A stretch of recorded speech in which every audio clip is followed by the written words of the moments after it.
تعالوا نسمي بسم الله ونصلي ونسلم ونبارك على حبيبي وشفيع رسول الله ونعمل أجمل فطير مشلتت، وأقول لكم على كل الأسرار اللي انتوا حابين تعرفوها عن فطير مشلتت بالطريقة السهلة الجميلة اللي احنا هنعملها النهاردة. طبعا تقدروا تستخدموا أي زبدة انتوا بتفضلوها. تمام، أنا معايا معلقتين سكر كبار، تقدروا تخلوهم 3 معالق حسب ما انتوا بتحبي لقمة الفطيرة عاملة ازاي، ومعلقة صغيرة ملح و3 كوبايات مية تكون سخنة، ونقلبهم كويس في الدورق زي ما انتوا شايفين كده. بعد كده بنجيب الطبق اللي هنعجن فيه، نفضي فيه الدقيق بتاعنا، لازم يكون استخراج 72، بلاش دقيق سايب، بلاش دقيق تكوني انت مش مجرباه قبل كده عشان حرام هتكلفي نفسك وحاجتك تبوظ. حطينا 3 كوبايات الميه متقلب فيهم معلقتين السكر ومعلقه ملح صغيره، ونقلب الدقيق مع الميه بالشكل ده وغطيناهم. بس رحت غسلت ايدي ورجعت تاني هقلب العجينه بالشكل اللي انتوا شايفينه ده، مش اكتر من كده. هو ده اللي هنعملوه النهارده في الفطير المشلتت، وهتشوفوا العجينه بسم الله ما شاء الله من غير اي ما نتعب نفسنا تماما. هتلاقوا العجينه بصوا عامله ازاي. انا لسه ما عجنتش حاجه، انا بلم العجينه يا دوبك قلبتها في الدقيق الاول، قلبتها مع الدقيق والميه وبعد كده سبتها ترتاح، وبعد كده رحت غسلت ايدي، جيت اهو. بس مجرد ان انا بلم العجينه كده مع بعضها، وهاسيبها كمان حوالي دقيقة أو دقيقتين، هترجع تلاقي العجينة بالشكل ده، مش محتاجة أي عجن. صراحة ربنا بأمانة جربوا الطريقة، المية السخنة مع الدقيق بتخلي عجينة الفطير مش محتاجة إن أنت تعجني كتير ولا تتعبي نفسك نهائي. المهم إنك تسيبيها بس إيه من دقيقة لدقيقتين كده، بس ترتاح. مجرد ما تغسلي ايديكي بس وتنشفيها كويس، بس كده هتلاقي الدنيا معاكي بقت تمام من غير ما تتعبي، من غير عجن، من غير اي حاجه. هناخده كده، انا قطعت الكيلو دقيق ل3 قطع، كل قطعه من القطع دي بتبقى حوالي نص كيلو. تمام، فاخدت كل قطعه وهقسمها. تقدروا انتوا لو انتوا عندكم مكان فرد كبير تقدري تفردي القطعه كده زي ما هي كلها. لو ما عندكيش مكان فرد كبير تقدري تقطعي كل قطعة، قطعتها بقى تقطعيها زي ما انت حابة، قطعيها 5 6 7 8 10 زي ما انت حابة عدد الرقات في الفطيرة بتاعتك. انا قطعت اقول لكم المظبوط، يعني المظبوط للكمية دي الكيلو ونص عشان تطلع معاكي فطيرة. انا هعمل فطيرة مقاس 30، مقاس 30، خدي بالك من الكلام.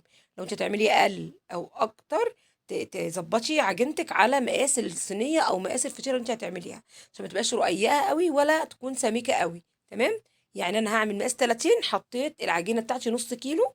النص كيلو ممكن نقطعيها من 6 ل8 قطع كده صغيرة زي ما انتم شايفين كده. تمام، اقصى عدد يعني. بس كده قطعت ال3 قطع اللي معايا اللي هما كيلو دقيق اللي عمل كيلو ونص عجين. تمام، هناخده كده بقى. انا قسمت اهو زي ما انتم شايفين، كل قطعة عجين قسمتها اهو 2 4 حوالي 8 أو 9، يعني في حدود دي 8. تمام اهو. وطبعا الاطباق دي كلها مدهونه بالزيت، هقلب العجين كده في الزيت. ضروري كده، ضروري تغطي العجينه. من الحاجات المهمه جدا جدا جدا انك تكوني مغطيه العجين عشان وشها طبعا ما ينشفش. تدهني العجينة بالزيت كده وتغطيها، بس كده. وتاخدي بقى كده واحدة واحدة بعد ما ايه تظبطي كده مكانك، تغسلي ايديكي، حضري الصواني بتاعتك. تكون العجينة مش محتاجة اكتر من 10 دقايق لربع ساعة ترتاح، مش اكتر من كده. يعني انا مش عايزاها العجينة دي اللي معجونة بالمية السخنة بتتفرد على طول، وكمان يعني بتستوي على طول صراحة ربنا. يعني بس مجرد ان انا ايه اخلص ال3 فطاير ابدأ بالفطيرة الاولانية ان انا اسويها، يعني ده وقت الراحة. تمام، وقت راحة الفطيرة الأولانية، ما باسيبهاش أكتر من كده. هنا بقى معايا المعيار اللي انتوا شايفينه دوت، ده معيار الزبدة بتاعي اللي باعمل بيه الفطير دايمًا. ده مقدار الفطيرة اللي أنا باعملها، بتطلع معايا مضبوطة جدًا، جدًا. المعيار ده حوالي نُص كوباية. أنا طبعًا عاملة الزبدة بتاعتي، عاملة زبدة على زيت على لبن وقشطة. تمام، ده طبعًا بيخلّي الفطير بتاعنا طري، ريحته جميلة، متحمّر كده بقى زي وِش كده الرز المعمّر، بيطلع معايا الفطير تحفة. وتقدروا كمان تتحكموا في اللون زي ما انتوا حابين. هتشوفوا معايا التسوية وهتشوفوا معايا كل حاجة دلوقتي. اهو رقات الفطير 8، ابتديت ان انا اهو ما بين كل رقة والتانية اخد كده الزبدة في ايدي واحط كده على قطعة العجين، وبتساعد معايا في الفرد جدا. وطبعا لو الزبدة دي تكون سايحة شوية كمان بتبقى اسهل لك، يعني بتسهل معاكي اكتر. تمام، يعني انتوا خلوها سايحة على قد ما تقدروا، خلوها طرية على قد ما تقدروا لانها تسهل معاكي الفرد جدا جدا.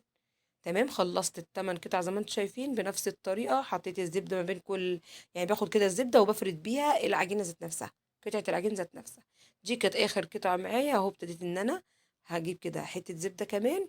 أحلى حاجة في طريقة التسوية هتشوفوها معايا آخر الفيديو إن أنتِ تقدري تتحكمي في كمية الزبدة، يعني لو الزبدة كتير العجينة بتنطرها كده في الطاسة، ولو الزبدة قليلة تقدري تحطي زبدة وأنتِ بتسوي. شوفوا بقى الجمال بجد يعني.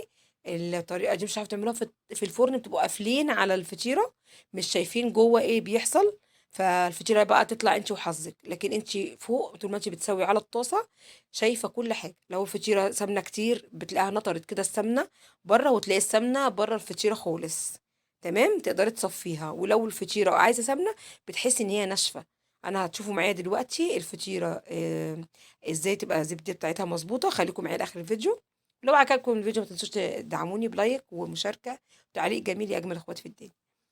انا كده خلاص خلصت واحدة حطيتها في الطبق بتاعها على جنب بقى هي بترتاح. خدي بالك هنا بقى ميعاد وقت الروح اهو، ان انا اول فطيرة بعملها على جنب.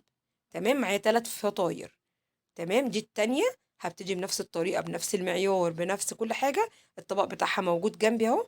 هابتدي احط كل الطبقات فوق بعضها بالزبدة. تقدروا بقى تستخدموا زبدة فرن، سمنة فلاحي، زي ما انتوا بتحبوا ميكس الفطير ايه. بس لازم تحطوا زبدة عشان يبقى فيها سوائل، يعني نسبة سوائل تخلي الفطيرة بتاعتك طرية كده وحاجة كده روعة. تمام، عشان ما تنشفش منك. انا حطيت يا جماعه الزبده، يعني كوبايه زبده على كوبايه لبن على كوبايه زيت في الخلاط بالتدريج كده. بتحطي الاول اللبن، بعد كده بتحطي معاه الزبده تكون بدرجه حراره المطبخ، بعد كده بتحطي الزيت ومعلقه خل صغيره. تضربيهم بقى في الكبه بيمسك معاكي كده ويعمل قالب زبده جميل، او زبده طريه كده ناعمه زي الكريمه كده بالظبط. تبتدي ان انت تستخدميها مع الفطير ملهاش حل يا جماعه. وهي طريقه الزبده دي للفطير فقط لا غير، يعني ما ينفعش تعمل بيها حاجه غير الفطير. دي الفطيرة التانية. الفطيرة الأولى كده إيه عقبال ما عملتي دي مثلا هتقولوا خدت مني 5 دقايق ولا حاجة، يبقى كده الفطيرة التانية بقى لها 5 دقايق بترتاح أهي. ولسه التالتة يبقى كده بقى لها قد إيه، 5 و5 و5 أدي ربع ساعة تكون الفطيرة الأولانية ارتاحت. بجيب كده الطاسة بتاعتي وأدهنها بالزبدة اللي أنا بشتغل بيها، وبعدين أفرد الفطيرة.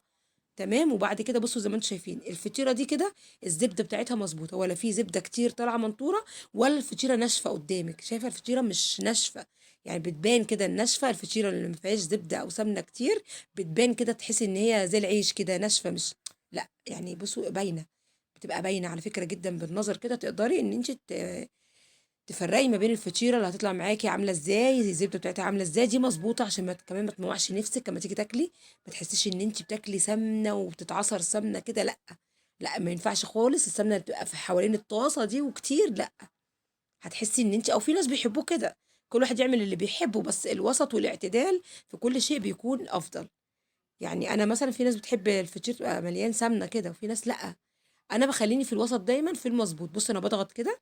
طبعا انا اول ما شمعت انا قلبت الفطيره زي ما انتم شايفين، بضغط بالمعلقه اللي معايا دي المفروده دي كده، ليه؟ عشان الفطير كله يستوي من جوه كده زي ما انتم شايفين بيقب معايا ازاي. كده اعرفي ان الفطيره بتاعتك زبده مظبوط سوا مظبوط. تمام. لو احنا بنضغط بالمعلقه ويقب معانا تاني، يعني بيروح ويجي معانا كده، اعرفي ان الفطيره استوت تماما من جوه. بصوا بقى كمان ولا في اي مشكله على النار من فوق. التسويه فوق احلى احلى بكتير من الفرن. شوفوا بقى يا جماعه، وعايزه اقول لكم ما بتاخدش 5 دقائق تسويه بامانه. فرن بقى بتشغلي الفرن وسخنيه جامد وبتاخد معاكي وقت لا كتير. تاخد وقت كتير كتير، انا مش عارفه اصلا اسوي في فرن تاني. تمام، غير مبهدله تصوني كتير. انت لو معاكي 3 طاسات هتخلصي كميه فطير ما حصلتش. الفطيره بالظبط بتاخد لها حوالي، لو النار عاليه زي ما انتم شايفين على النار عاليه، حوالي 5 دقائق مش اكتر ولا اقل. تمام. بشيل الفطيره دي كده بحطها جنبي على الترابيزه او على الصينيه، وابتدي احط غيرها واقلب كده الفطيره. بصوا ده كده بقى الكلام المظبوط، الزبده المظبوطه اهو، ولا في حاجه منطوره بره، ولا ناشفه معايا، ولا وانا كده بحركها ناشفه معايا. بصوا باينه طراوه الفطير باينه اهي. شوفوا كده، ده اللي احنا، ده القوام وده الشكل المطلوب عشان تحسي ان الزبده بتاعتك مظبوطه ما فيهاش اي مشكله. بضغط كده اهو، مفيش مشكله خالص. اضغطي براحتك ما تقلقيش من حاجه. ونقلب بقى دايما كده باستمرار، من وقت للتاني نضغط بالجاروف كده بالمعلقه دي كده. ولو لقينا حته بيضه كده في النص من الفطيره دي، لما بنقلب الفطيره بنضغط عليها. يعني انت ركزي على المكان بتاعها فين، وتضغطي كده بالمعلقه اللي معاكي على الحته اللي انت شايفاها لسه ما اتحمرتش في الفطير. بصوا اللون ده بقى، اللون ده من ايه؟ من القشطه، من القشطه اللي في الميكس بتاعنا. تمام. حبايه بقى لونه ذهبي مفيش مشكله خالص، عايزه تطلعيه ذهبي هو بيكون استوى. انا حسب اللون او الدرجه اللي انا حباها للفطير بطلعه فيها، مفيش مشكله خالص. احب اغمقه واحب افتحه زي ما انت حابه، بس طبعا مش هنحرقوه. تمام، يعني ده اقصى درجه واقصى لون تطلعي بالفطير. في ناس تطلعه قبل كده، لكن بعد كده هيتحرق منك طبعا، يبقى طعمه مش حلو. بصوا بقى الجمال، وخلي بالكم المحروقه ده القشطه دي، القشطه زي وش بالظبط الرز المعمر كده. ما شاء الله عملنا الثلاث فطاير طالعين بسم الله ما شاء الله زي ما انتم شايفين. بصوا سمك الفطيره حلوه جدا. هنا عايزه اوريكي الفطيره بتاعتنا حجمها حلو، سمكها حلو، رقتها حلوه، ولا هي رقيقه قوي ولا هي سميكه قوي. بصوا جميله، مظبوطه جدا جدا جدا. يبقى الفطيره بتاعتنا مقاس 30 نص كيلو عجين، الكيلو بيطلع لك كيلو ونص عجين. تمام اهو. بصوا بقى من جوه مورق وحاجه كده ومظبوط كده جميل، ولا تحسي زيتها كتير قوي ولا قليله قوي. يعني تاكلي كده وتتبسطي وانت بتاكلي، مش تاكلي ونفسك تموع او تحسي ان هو عيش ما فيهوش زبده. لا هو ما شاء الله مظبوط جدا. المعيار ده امشي عليه بجد هتدعي لي. تنسوش اللايك والمتابعه ومشاركه الفيديو وتعليق جميل يا اجمل اخوات. شاركوا الفيديو عشان الكل يستفاد. اتمنى الفيديو يكون عجبكم واتمنى تكونوا استفدتم. استودعكم الله الذي لا تضيع ودائعه، والسلام عليكم، وكل سنة وانتم طيبين وبخير.